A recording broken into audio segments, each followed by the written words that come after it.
Welcome to Keep It Electric with Tremayne Person, episode 48. This recording is taking place on a very rainy Friday, August 23rd. It's a very rainy day in Seattle, and it's almost fitting. The crisp mornings are back, and that's one of my favorite things about Seattle. Love me a chilly, crisp morning. But yesterday marked the first day I was actually bummed at a team that I've been a fanatic of. Bummed at the sight of them letting go of their manager, coach, you name it. Yesterday sucked for me, and I'll get into that. The Mariners are 5.5 games back behind the Houston Astros in the AL West, limping into an upcoming homestand. Lost two out of their last 10, coming from a road trip where they went 1-8, fresh off of firing Scott Servais and their hitting coach, Jarrett DeHart. Wait, they had a hitting coach? I had no clue. No one did, really. They didn't look like they had one. Apparently, he's been there since 2019. One of three, I guess. Why was Brant Brown there again? Anyways, let's jump right into the real news here. I was planning to have a long conversation, I guess, with myself and you all about Scott Servais, and while I'm going through my list of topics for this episode, which was originally going to be recorded yesterday, I catch wind that Scott Servais was being let go, which later was confirmed to be true. Now, I think given the most recent performance of the Seattle Mariners, most recent being like since this last June, we've stunk. Majority of Mariners fans are probably going to rejoice at this news. I have a bit of a different approach. As a person, first and foremost, I don't want anyone to lose employment. I don't root for anything like that. So let's just make that clear. Scott Servais is not the problem. I don't believe the Mariners suddenly become a better team because of this. I think Scott Servais is a great manager, and he's done the best with, honestly, the mediocre talent he's been given. The penny pinching, the players past their prime, all of like the bullshit the rest of the front office has given him, he's done his absolute best with that. This is 100% a disservice to Servais. If I were Scott Servais, I would have been planning and expecting this day to come the second Jerry DiPoto gave me Tommy La Stella. I should have started packing right then. I can only imagine the frustration when Gino gets shipped off, when Kelnick gets shipped off, and then sent back, not in the same sequence here, but in the same offseason. Hey, here's Luke Raley, whom I adore. Don't get me wrong, not a slight against him, but he's had one good season. One. Majority of that season, half of that season, it was spent sitting or hitting in an air-controlled environment in Tampa Bay. Hitting in a division filled with stadiums the size of a cat litter box. Luke Raley is not going to solve your hitting deficiency. Why do you think Minnesota was so eager to finally get rid of Jorge Polanco? Why do you think Mitch Garver was still on the market? Why do you think the Giants were totally fine trading back Mitch Haniger? All players past their prime. Again, not trying to drag them, because I can honestly see both sides here. Like, their veteran presence is good for the locker room, but these guys are no longer everyday guys. We have three total positions that are set it and forget it: center field, shortstop, and catcher. When healthy, we know that J-Rod, JP, and Cal will be in the lineup. The rest is filled with names no one outside of Seattle has ever heard of, or players past their prime sent out to pasture, or I guess in this reference, the western corner of the U.S. where no one is looking. Again, this is not on Servais.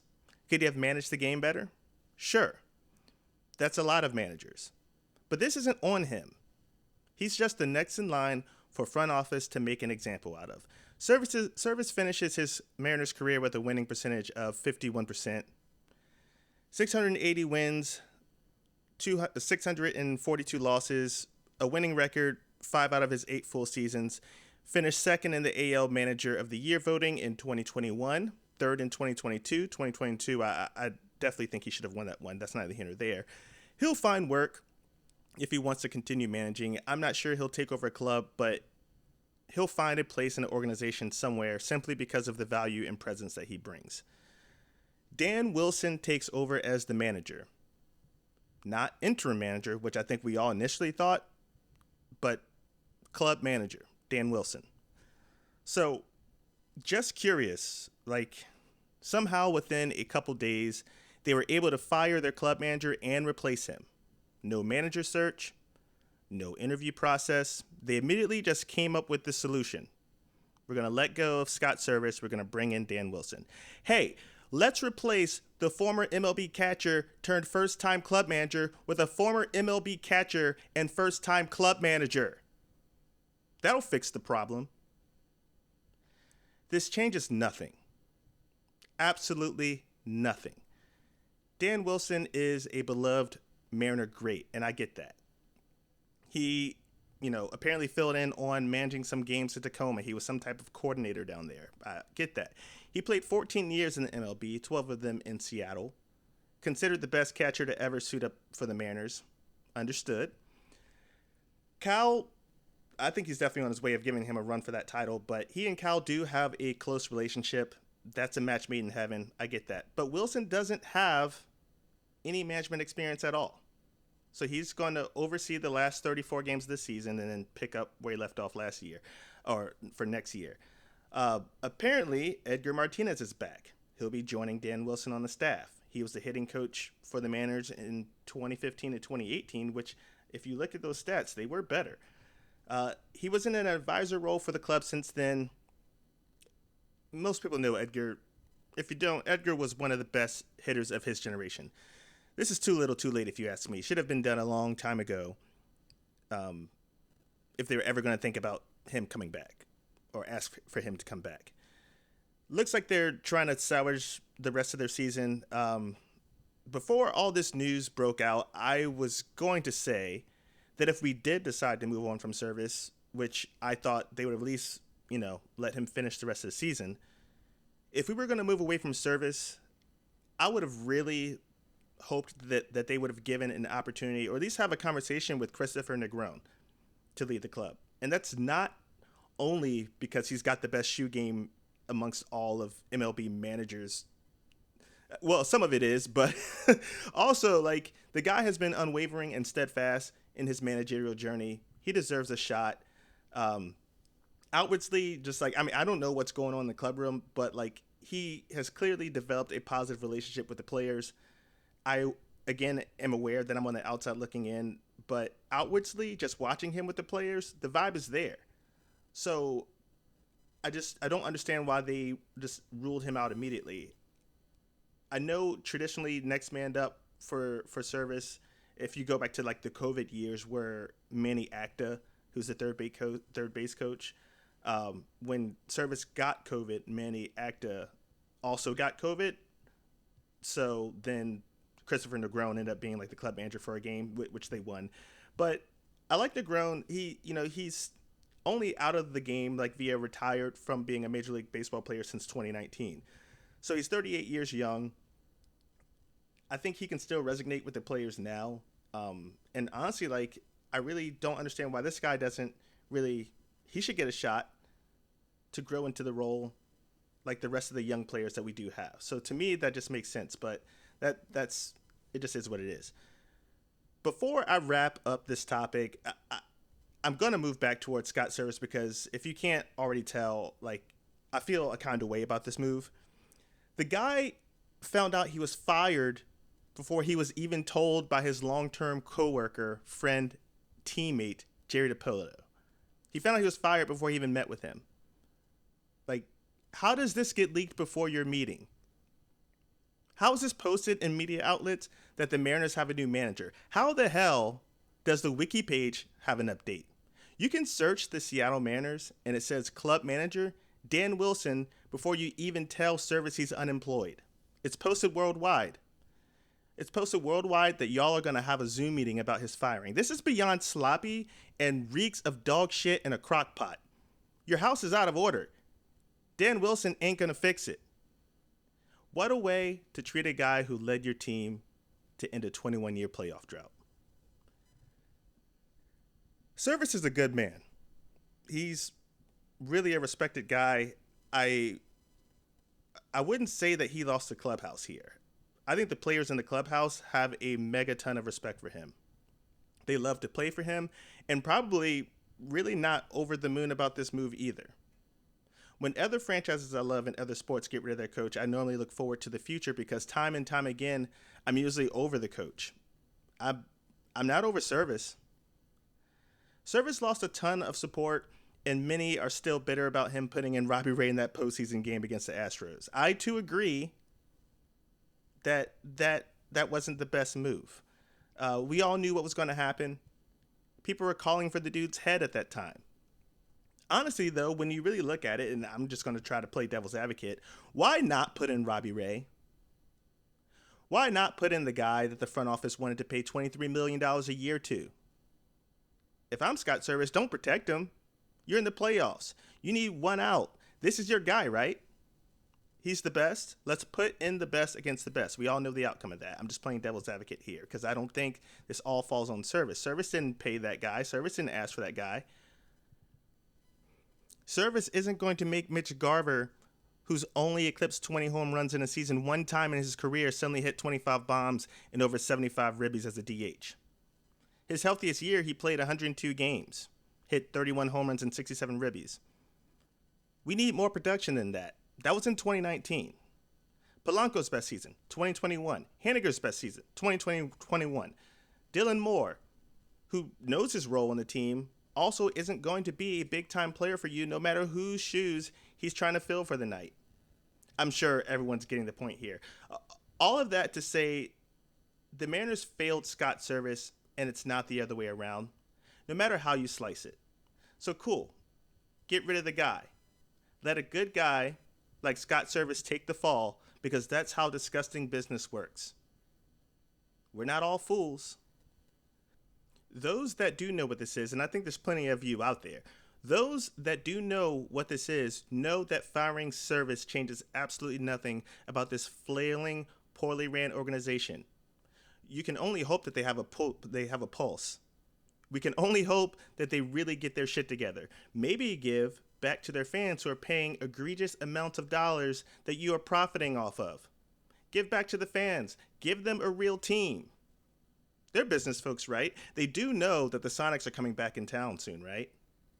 Seahawks have already proven that they have good ownership. Hell, the Seattle Storm are making moves. What happens when your baseball team is the least cared about team in the city that they sleep in? They're already a laughingstock around the MLB. We still wear their colors with pride. Shame on them for antagonizing us, and shame on us for continuing to buy in. It's on us too. With that said, I have much more to cover here about the news. I'm feeling a certain kind of way. Thank you, Scott Servais, for doing everything you could for this franchise. With that said, we're going to take a quick break and transition into the next topic.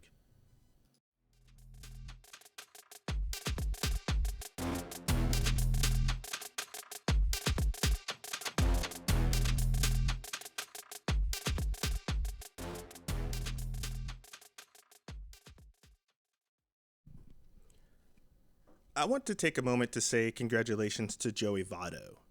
17 years in the major leagues, Votto announced his retirement via his hilarious and enigmatic Instagram page. 17 years playing baseball for the Cincinnati Reds, 6-time All-Star, won the MVP in 2010, probably my favorite first baseman to ever play the game, arguably on my top 10 list of favorite players of all time, and I really mean that. The guy wasn't just amazing on the baseball field, but he was pure entertainment all the time, especially playing for a small market like the Reds. Give this man a microphone, and he just captures you. He's a student of the game. His love for baseball was always undeniable, wildly self-aware of himself and his talent all the way throughout his career, all the way down to this 2024 season where he signed a minor league contract with the Blue Jays. Votto worked really hard for a chance to play for a Canadian team and play for his country, and he admitted that he's no longer good enough to make the main roster, even though he tried his absolute best. Uh, the guy also had 2 seasons as an Iron Man, playing all 162 games in 2013 and 2017. With him retiring, he'll be eligible for the Hall of Fame in 5 years. If you were to ask me, I would easily say he's a Hall of Famer. But when you look at it, career batting average of 294, 2,100 hits, 356 homers, over 1,100 ribbies. Traditional benchmarks, he's kind of right under that. The benchmarks are usually around 3,000 hits, 500 homers. That basically guarantees you the Hall of Fame, so it's not saying that he's not going to get in. Votto went on a 10-year stretch where he was easily top 5 in the game between also between 2007 and 2023. Those were his active years. His OPS was third in the league behind Mike Trout and David Ortiz, who I think are certified Hall of Famers, right? He was second in runs created behind Miggy Cabrera. Fourth best player in career wins above average in Reds history. Given the way the game's evolved, and he's kind of evolved with those times, I think you won't really see numbers like this consistently replicated. I think he's a Hall of Famer. I don't know about first ballot, but I definitely think he'll find his way in there. Now back to the Mariners. They head into a 6-game homestand. 3-game set against the 65 and 64 San Francisco Giants, followed by a 3-game set with the 64 and 63 Tampa Bay Rays. All teams, including the Mariners, they're all hovering around 500. With this new change in the organization, I'm not really sure what to expect. The Mariners are 5.5 games back behind the Astros. They really aren't out of the race. If they can stay within striking distance, this could be a whole different conversation when the Mariners and the Astros match up at the end of September. We could very well still be watching postseason baseball. Wilson taking over, Edgar Martinez back in the fold. This could be a shot in the arm for the team. I don't know. I will say one positive thing about this is both Wilson and Martinez are both well respected within the organization. They're well regarded. So I don't want them to think, or I don't want anyone to think that this is me disapproving them taking over. I think if they had to choose, these are two good guys to choose. We'll learn a lot about this team over the next week and see if they are really packing it in and preparing for next year, or if they are preparing to make one last push for this year. I hope everyone enjoys their weekend. I'll be back to talk more about the new look organization and the team next week. Until then, keep it electric. Go Mariners.